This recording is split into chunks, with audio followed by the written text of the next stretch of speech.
Cabify patrocina este programa.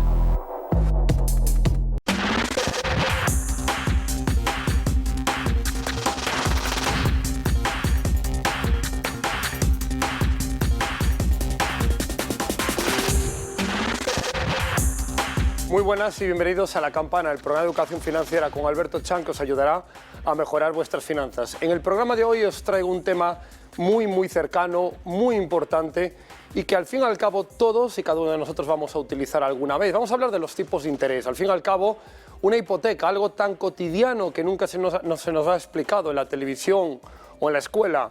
Cuando pido una hipoteca, ¿qué pido? ¿Tipo de interés fijo? ¿Tipo de interés variable? Los tipos de interés, ¿por qué suben? ¿Por qué bajan? Todo esto lo vamos a ver ahora en este primer bloque. Por ello, para empezar a hablar de este tema tan importante, que al fin y al cabo viene a ser una de las inversiones más importantes de nuestra vida, el adquirir una vivienda, debemos de tener en cuenta primero qué son los tipos de interés. No dejan de ser más, al fin y al cabo, que el coste del dinero, es decir, el tipo de interés es el coste al que podemos nosotros pedir prestado o, en todo caso, también prestar. Ahora bien, en Europa esto se rige a través de un banco conocido como Banco Central Europeo. En Estados Unidos esto se rige a través de la Fed, el Banco de la Reserva Federal Americana. Estos organismos realmente lo que hacen es controlar el coste del dinero, pero tienen otros objetivos que vamos a ver ahora a continuación. Debemos entender que el Banco Central Europeo tiene como objetivo lo que se conoce la estabilidad de precios, es decir, que los precios de la eurozona, de todos aquellos países que están componiendo el euro, tengan una zona de precios, una especie de IPC, controlado año para año. Esto nos ayuda a evitar problemas como, por ejemplo, en el caso de Venezuela, donde tuvimos problemas de inflación, es decir, que el precio se dispara y realmente la gente se empobrece. Por tanto, uno de los objetivos del Banco Central Europeo, por no decir el principal, es garantizar una estabilidad de precios en Europa. Para eso tiene diferentes herramientas, como vamos a ver a continuación. Por otro lado, si nos vamos al otro lado del charco, si nos vamos a Estados Unidos, nos encontramos la Reserva Federal Americana, que viene a ser una especie como el banco americano en vez del europeo, y también, en este caso, tiene también como objetivo, para que todos nos entendamos en casa, la estabilidad de precios, pero la Reserva Federal Americana también tiene como objetivo el crecimiento económico. Esto realmente, aunque tiende a ser obviamente lógico, debemos de ser muy conscientes que por un lado el tema del Banco Central Europeo no tiene de forma prioritaria el crecimiento económico. Esta sutil diferencia sí que es verdad que puede ser clave debido a que al no tener el Banco Central Europeo esa influencia a buscar el crecimiento económico y solo la estabilidad de precios, puede ser debido a que muchas veces ciertas decisiones económicas se rigen solo para controlar la inflación. Una vez que tenemos esto en cuenta y partiendo a nivel de opinión personal, que lógicamente la Reserva Federal Americana tiene de alguna manera un plan mucho más estable, es decir, porque una cosa es obviamente garantizar una estabilidad de precios en una zona, pero también es importante lógicamente buscar movimientos para garantizar también el crecimiento económico. Ahora bien, ¿cuáles son las herramientas que tiene tanto el Banco Central Europeo como la Reserva Federal Americana para garantizar esta estabilidad de precios? Y aquí entramos en lo que se conocen como políticas económicas, que son de dos estilos. Cuando hablamos de una política monetaria expansiva, lo que estamos hablando es que los bancos centrales lo que hacen es bajar los tipos de interés. Una política monetaria expansiva, pensar de una idea que lo que intentamos es expandir una economía. Queremos que esa economía la gente consuma, la gente gaste.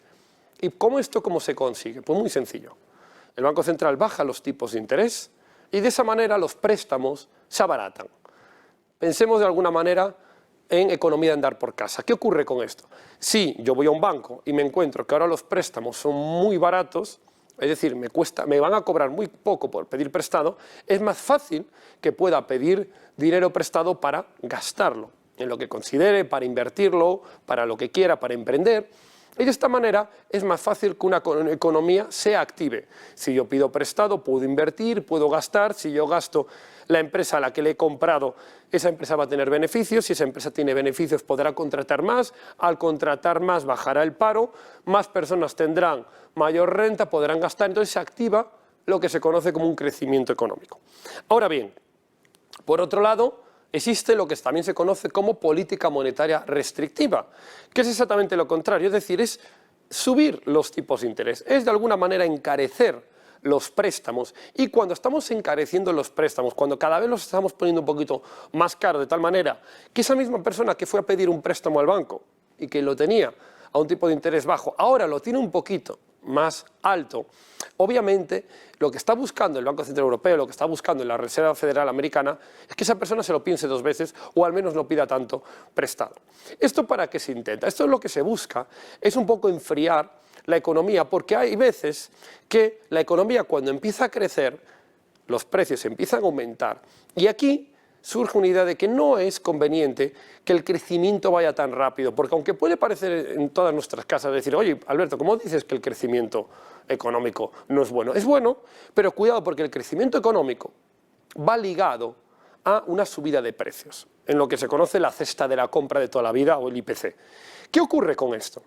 Lo ideal, lo que busca el Banco Central Europeo, al menos aquí vamos a centrarnos en Europa, es que los precios crezcan de un año a otro en torno a un 2%. Esto quiere decir que la cesta de la compra, lo que podemos meter en un carro de la compra habitualmente, el año siguiente nos cueste no mucho más de un 2%. Es decir, si nos cuesta 100, el próximo año que nos cueste 102.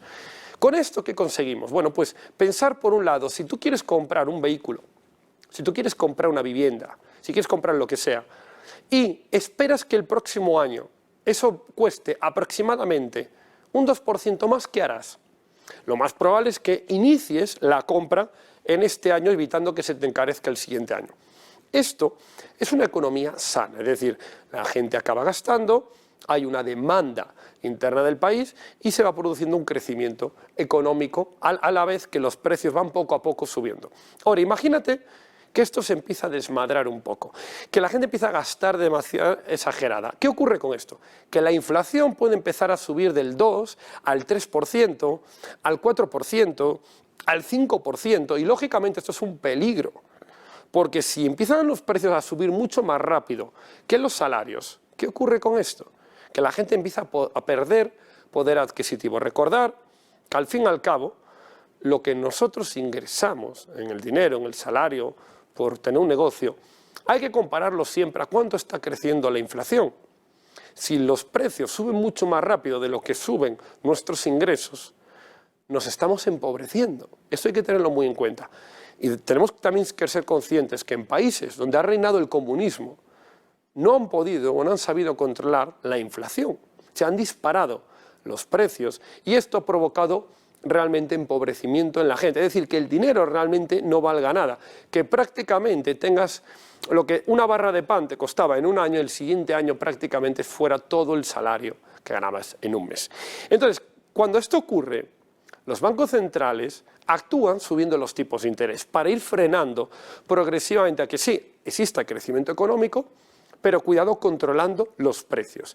Por tanto, es tan importante el papel de un banco central. Muchas veces se subestima y se cree que subir los tipos de interés o bajar los tipos de interés se hace al azar. De tener en cuenta que los tipos de interés luego posteriormente están referenciados posteriormente, de ahí sale el Euribor y del Euribor las hipotecas. Entonces, porque el Euribor al final es el tipo de interés interbancario, pero por encima del Euribor siempre están los bancos centrales. Por tanto, ¿qué tenemos que tener en cuenta en todo esto? Que cuando tenemos una hipoteca y nos dice el banco, una hipoteca a tipo de interés fijo o una hipoteca a tipo de interés variable, tenemos que ser conscientes y planificar cuál es el objetivo realmente por el cual vamos a pedir una hipoteca. Porque una hipoteca al fin y al cabo es una deuda que contraemos nosotros contra un banco, pero normalmente no suele ser una deuda que vayamos a devolver en un año. Suele ser más una deuda que vayamos a pagar a 25, 30 o 35 años. Por esa razón debemos ser conscientes en qué momento pedimos una hipoteca. ¿Por qué digo esto? Porque hay mucha gente que puede pedir una hipoteca ahora, cuando los tipos de interés están en mínimos históricos, y le interesa ponerla a tipo de interés variable, ¿vale? Pero sin tener en cuenta que estos tipos de interés pueden subir. Y obviamente la cuota que vayan a pagar posteriormente, ¿vale? Una parte es el capital, obviamente, que han prestado, más los intereses.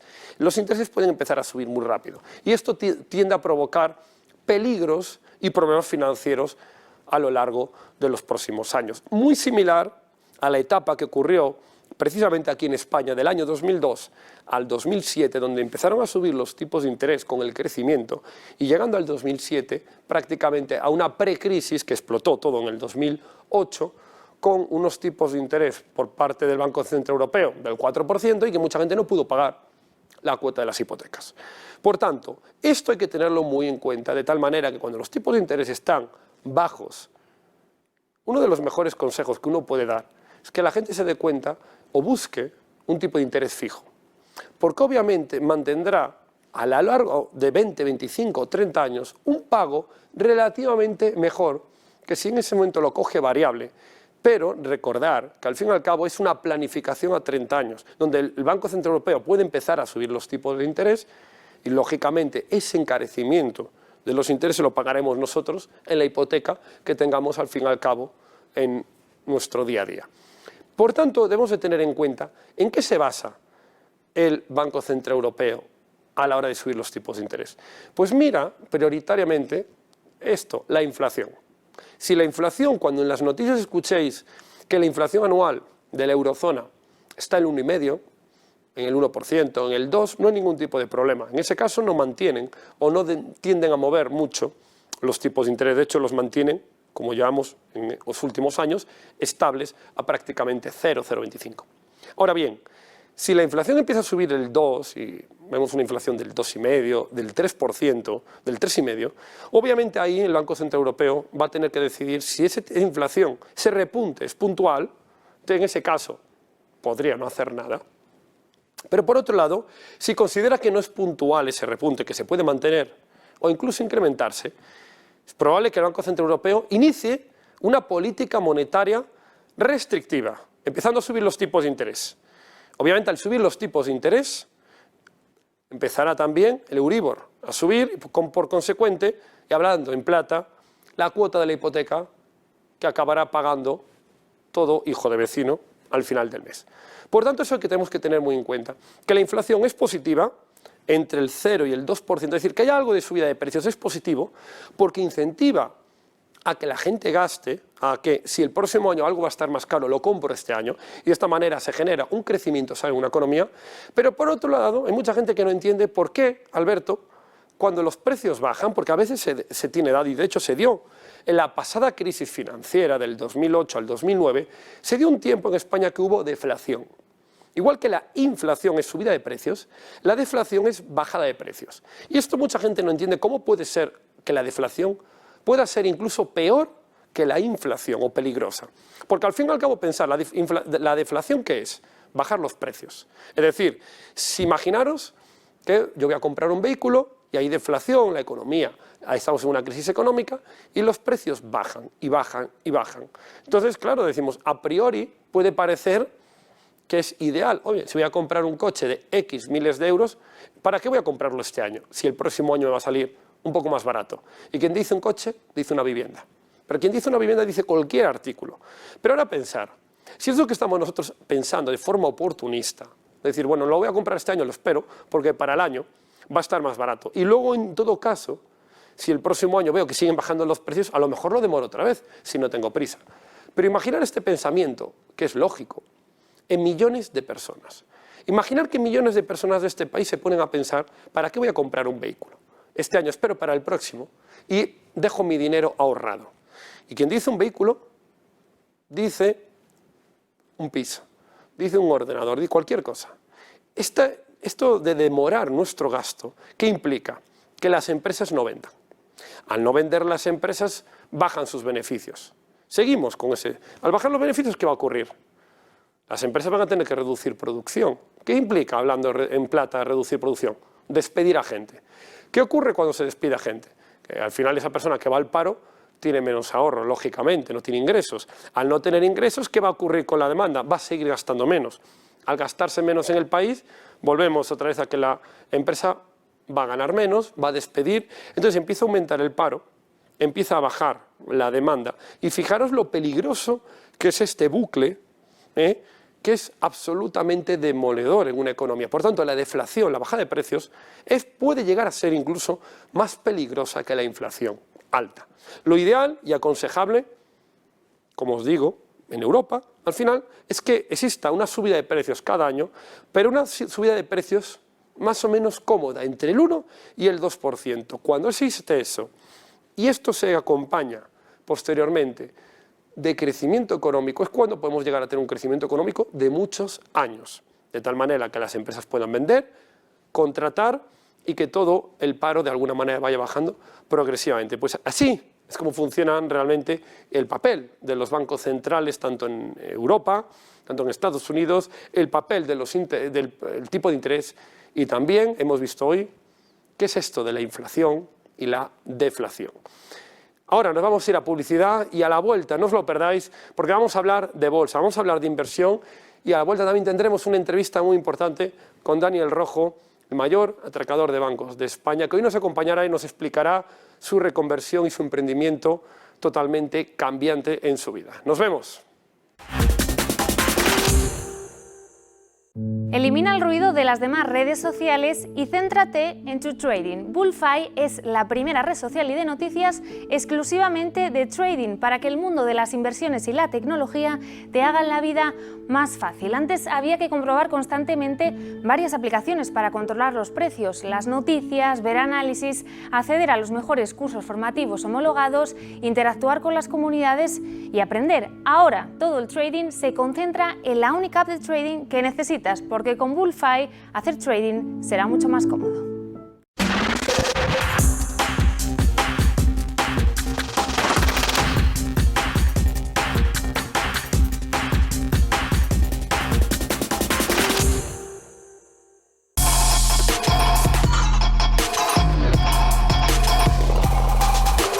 Bullfy patrocina este programa.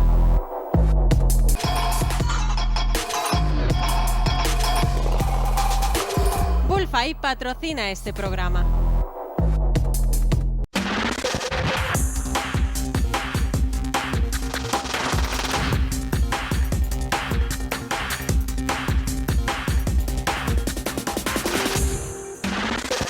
Bueno, ya estamos de vuelta aquí en La Campana y hoy estamos con un segundo bloque muy interesante que vamos a trabajar. Hoy vamos a hablar de bolsa, vamos a hablar de inversión y vamos a hablar de 3 claves que debe tener todo inversor para tener éxito en bolsa, independientemente del tipo de inversión que uno haga, independientemente del capital que uno tenga. Hay 3 patrones claves que garantizan a una persona ser rentable en bolsa.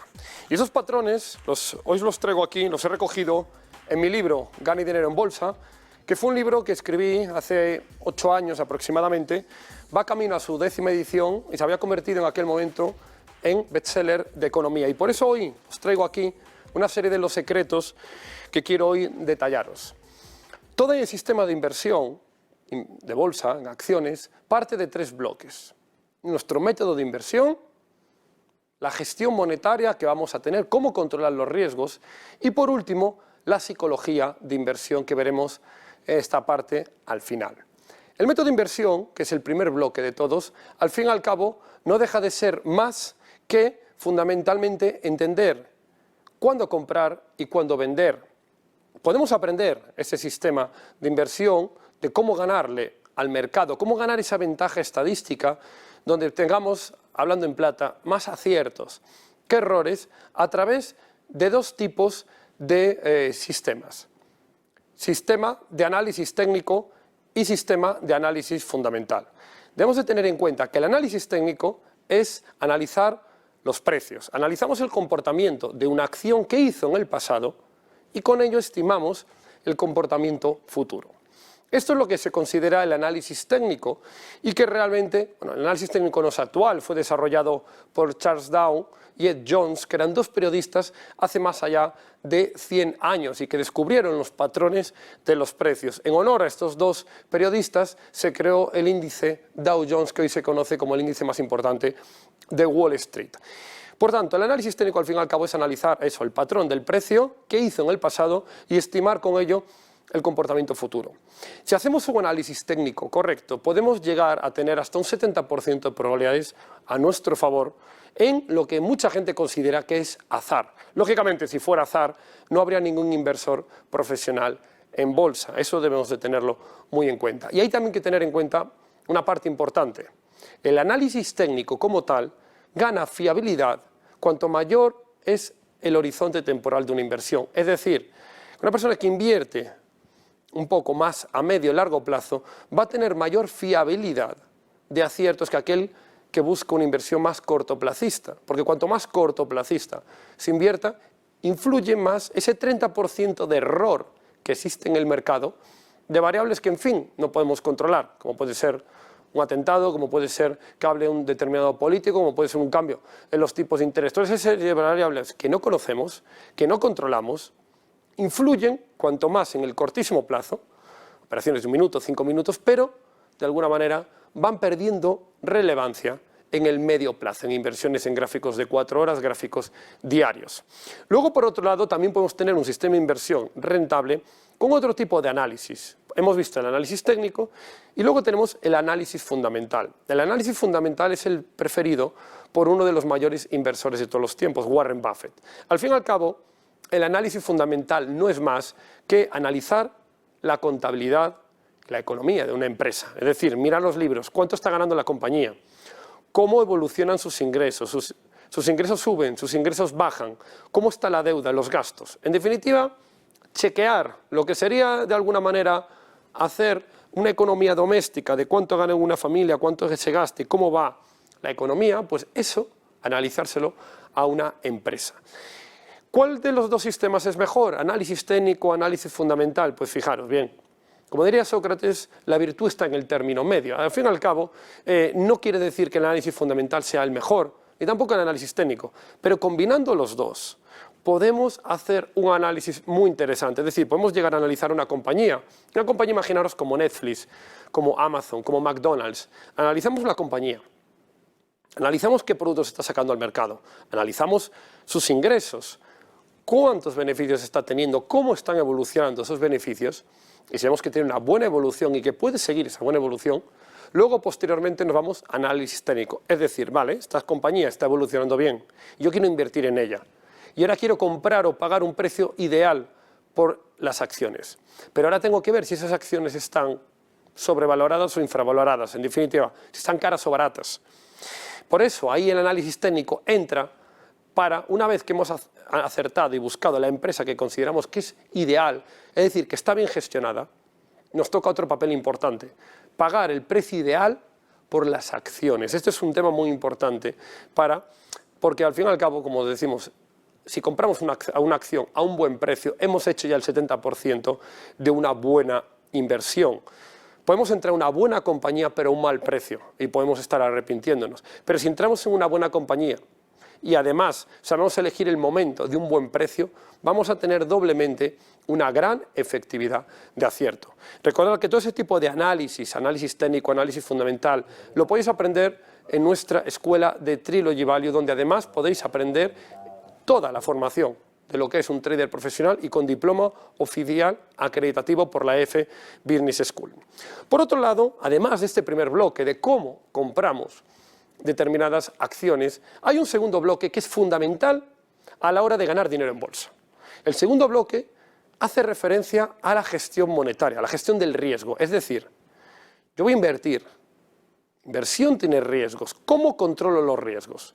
Pues daros cuenta que los riesgos, al fin y al cabo, se pueden controlar, y esto es muy importante que lo sepáis, se pueden controlar y limitar antes incluso de iniciar la inversión. Es decir, yo puedo invertir y comprar unas acciones sabiendo, en el peor de los casos, cuánto puedo perder, cuánto quiero perder. Eso lo podemos limitar, porque hay diferentes riesgos a la hora de realizar una inversión. Hay el riesgo individual, es decir, yo hago una inversión, supongamos una compañía X, y yo puedo limitar cuánto riesgo quiero perder. Si voy a invertir 1.000 euros, ¿cuánto es el riesgo que quiero limitar? En el caso de que esa inversión vaya bien, obviamente ganaré ilimitadamente todo lo que vaya bien en esa compañía.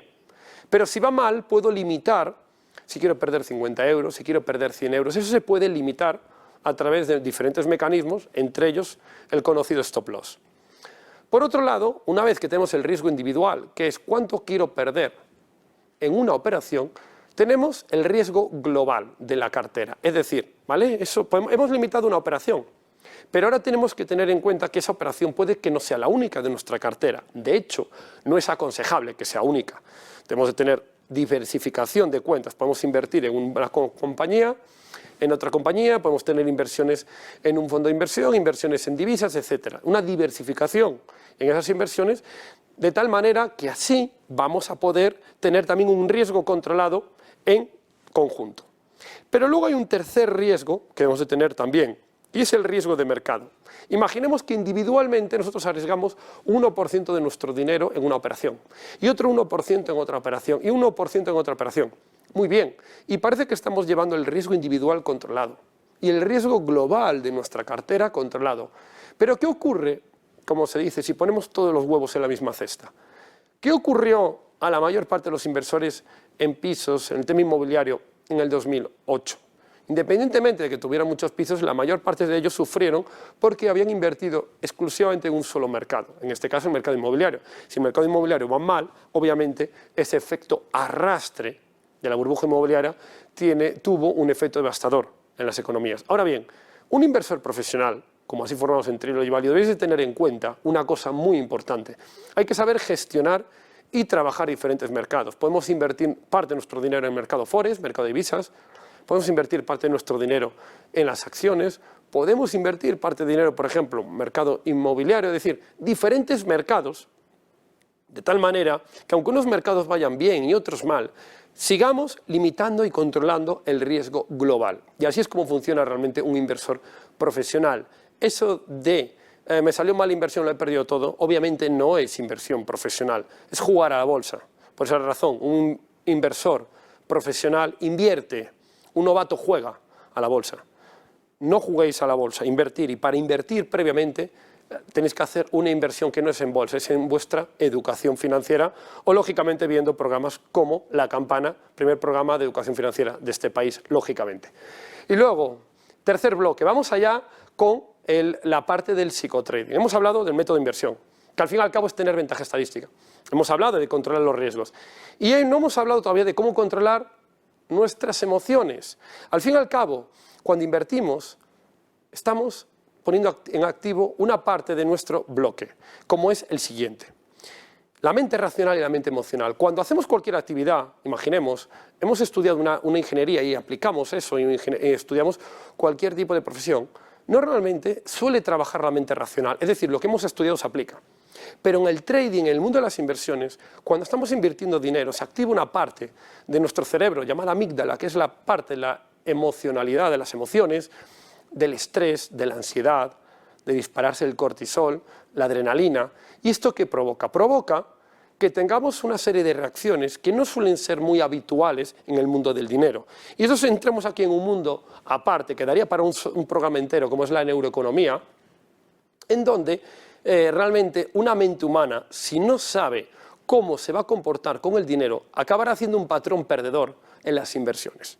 Por tanto, cuando una persona invierte en bolsa, si quiere ganar, debe conocer previamente, y así lo explicamos en todo nuestro Master Trader profesional, cómo vas a comportarte con el dinero.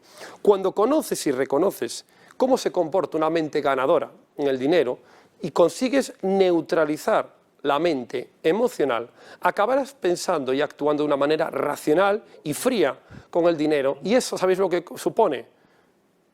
Rentabilidad y beneficio. Recordad que quien controla sus emociones, controla sus inversiones. Quedaros con esto. Y en este segundo bloque hemos hablado de inversión, hemos hablado de cómo tener un sistema ganador con ventaja estadística, hemos hablado de la gestión monetaria, hemos hablado de la gestión de nuestras emociones. Y ahora vamos a pasar al tercer bloque. Recordad que el tercer bloque siempre traigo a emprendedores de este país. Y hoy lo quise enfocar en un tema muy interesante. Quiero hablar hoy de emprendimiento, de reinversión. Hoy quiero hablar de personas que han pasado en su primera etapa de la vida por temas duros, que han cambiado y que hoy, de alguna manera, son un ejemplo de emprendimiento. Hoy traemos a Dani el Rojo. Muy buenas noches, Dani. ¿Qué tal? Bienvenido a La Campana. Pues muy bien hallados. ¿Cómo estamos? Muchas gracias por invitarme aquí. Nada, un placer para nosotros que estés hoy aquí. Hoy quise enfocar emprendimiento de reinserción, es decir, cómo una persona puede dar un cambio en su vida radical y de alguna manera una persona que puede ser ejemplo para muchas otras a favor. Entonces, Dani, lo primero de todo, ¿quién fue pasado Dani el Rojo? Bueno, pues no, lo he explicado muchas veces, pero que lo quiero decir en el sentido de que no es una excusa, ¿no? Pero me tocó vivir pues un momento que lo vivió mucha gente, pero en mi caso pues era muy joven, con 13 años murió Franco, todo se trastocó en España, había mucha censura, no se podía leer, no se podía ver según qué películas, ya no hablemos de la música. Sí, sí, claro. Y fue ese cambio brutal del 75 al 80, donde me pilló muy joven y pues yo empecé a leer a Bukowski, a William Burroughs, donde se me hablaba de droga, de drogadura. Además, musicalmente, pues vino todo lo underground americano, Lou Reed, Patti Smith, no voy a ir nombrando, pero entiéndeme, ¿no?, que en aquel momento nos lo pintaron como triunfador el tomar heroína y cocaína. No nos hablaron de las enfermedades que venían, ni sí, claro, no había tanta información como puede haber ahora al alcance. ¿Vale? Y entonces, pues bueno, me metí en las drogas y terminé pues robando y al menos creo que por venir de una familia no desestructurada y tener un mínimo de cultura, pues hice robar a los ricos, ¿no? Entrar a robar bancos y bueno, me especialicé en eso. Sí, porque al fin y al cabo, a nivel de bancos, ¿te acuerdas cuántos fueron así aproximadamente? No puedo, no.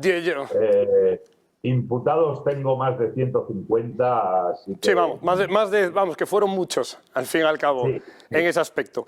Y bueno, y ahora, efectivamente, yo ahora mismo... Todo cumplido en cárcel... Sí, sí, vamos, lógico. No debo uno.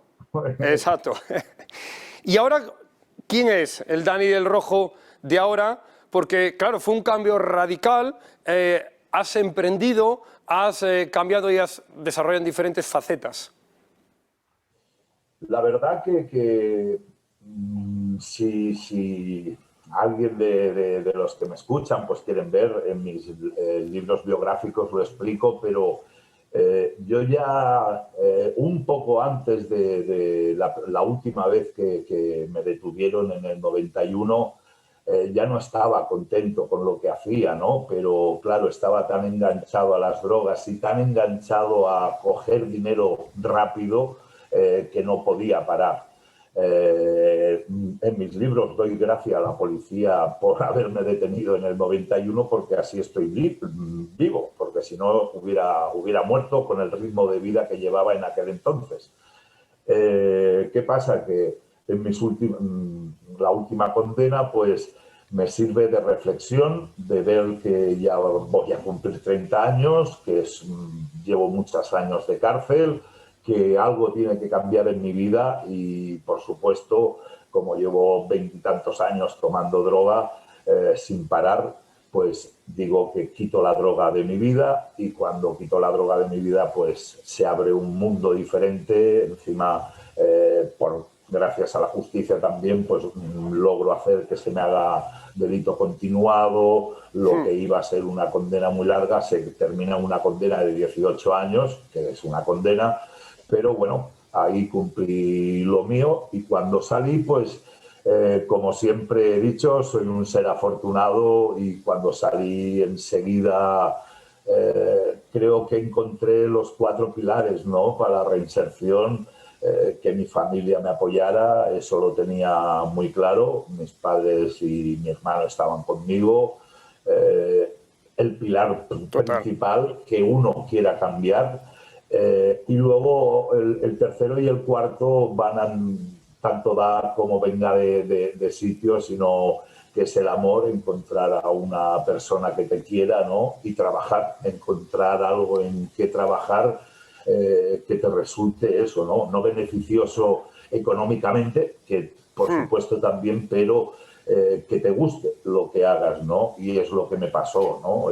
Y entonces, pues bueno, ahí ya me metí a custodio de artistas, luego a escritor, he salido en películas y bueno, ahora últimamente lo que más, los últimos 2 años, pues sobre todo en canal YouTube y ahora últimamente pues estoy empezando en Twitch. Sí, justo, es que además justo te iba a decir, porque tú estás aprendiendo, llevas tiempo ya en tu canal de YouTube, has escrito novelas, das charlas, de todo el emprendimiento, tal, ¿cuál es el que más te apasiona? Porque yo creo que todos los emprendedores hay algo que, aunque nos guste en general, hay algo que es más divertido que otro.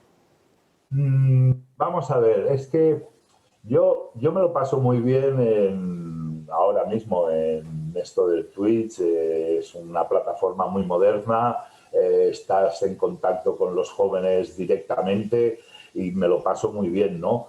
En YouTube, 3/4 de lo mismo. Yo creo que cada uno tiene que encontrar su espacio y yo encontré el espacio de hablar sin tapujos, todo muy rápido, tal como soy, y yo creo que eso también gustó a la gente, que fuera sincero y sin ediciones y sin cosas raras, y me lo paso muy bien, la verdad que sí, y no diré cuando he hecho las películas con Anacleto, Agente Secreto, me lo pasé en grande.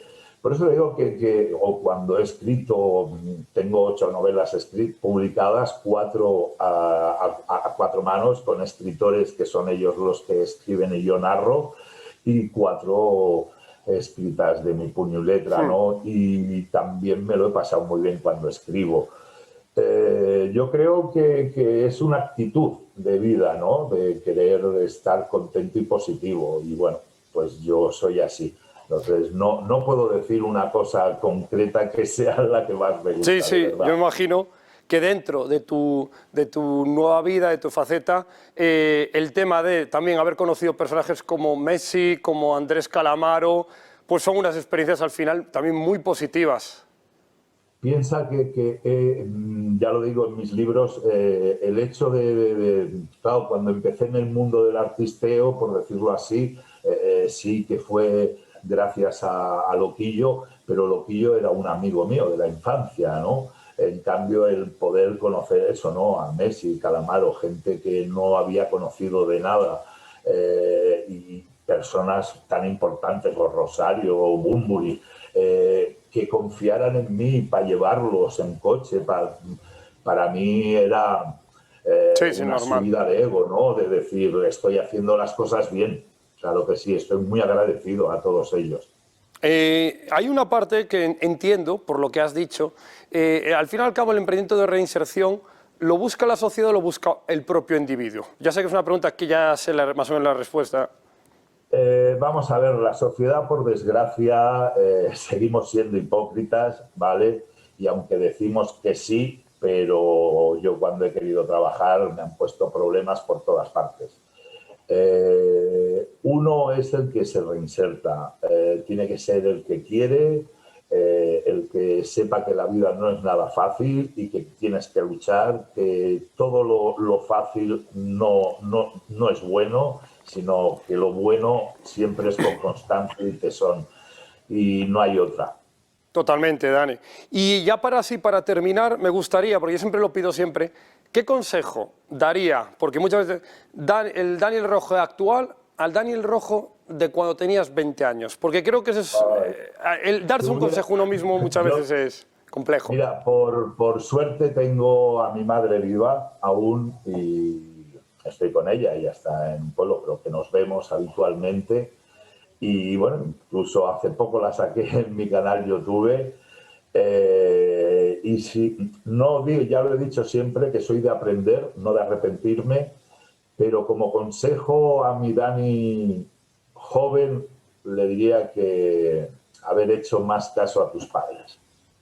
Pues con eso nos quedamos, Dani. Ha sido un buen consejo. Yo creo que al fin y al cabo, al final la experiencia de los superiores, muchas veces cuando uno es joven, parece, ¿verdad?, en todo el mundo, todos los jóvenes, parece que es como, bueno, ¿qué me van a decir a mí, a todo el mundo? Pero luego parece que cuando uno cumple años se da dando cuenta de decir, oh, esto que parecía tan raro ya no lo es. Ya había más sabiduría detrás. Tienes toda la razón. Yo creo que hasta que uno no es padre no aprende muchas cosas, ¿no? Sobre todo de sus propios padres, ¿no? Totalmente. Y, bueno, yo, por supuesto, no hemos hablado, pero dentro de mi reinserción pues he podido crear una familia, mujer, 2 hijos, mellizos y claro, cuando los tuve me di cuenta de todo lo que tienes que hacer por los hijos y es cuando me di cuenta del daño que había hecho a mis padres con mi sola actitud. Hasta ese momento no lo había pensado, pero ahí, sin querer, me meto un inciso, ahí es donde me di cuenta que los delincuentes cumplimos condenas y los que pagan cárcel y sufren cárcel son nuestros familiares. Muy cierto, Dani. Me quedo con esa frase que yo creo que da para la reflexión. Muchísimas gracias, Daniel Rojo, hoy aquí con nosotros en La Campana, por aceptar la invitación. Te deseo mucha suerte, Dani, y todo lo mejor en la vida. Muchas gracias, Alberto, por invitarme a vosotros y a toda España. Saludos. Un saludo.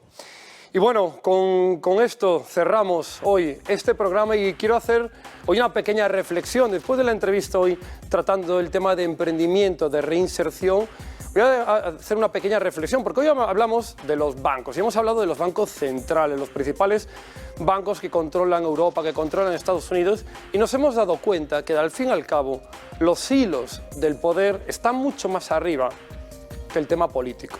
Al fin y al cabo, el dinero mueve el mundo. Al fin y al cabo, el tema del poder económico mueve todo lo que afecta a lo que importa y a lo que no importa. Y muchas veces cuando se habla de que la economía, que al fin y al cabo es una economía, es una ciencia social, se resume y simplifica de una manera incluso despectiva a que es algo de política de derechas o de izquierdas, al fin y al cabo es prácticamente un insulto a esa gran ciencia como es la económica. Porque al fin y al cabo, la economía, entendemos bien, no entiende de derechas o izquierdas. La economía entiende de libertad o no libertad. Si nos tenemos en cuenta, al fin y al cabo, países como Estados Unidos, como Alemania, países como Francia, donde reina la libertad económica, y otros países como Venezuela, como Cuba, como Corea del Norte, donde reina realmente el comunismo y la dictadura, pensar por un momento dónde os gustaría que estudiaran vuestros hijos, pensar en un momento dónde os gustaría realmente tener vuestros ahorros o dónde os gustaría realmente vivir para ser atendidos a nivel sanitario. Por tanto, si habéis visto bien que claramente el tema de la libertad económica prioriza por encima de todo la calidad de vida, defender siempre la libertad económica como la defendemos desde aquí, desde La Campana y por supuesto su servidor y presentador Alberto Chan. Os espero en el próximo programa que nos acompañará uno de los directivos internacionales más importantes de España y nos hablará del outsourcing. Un saludo.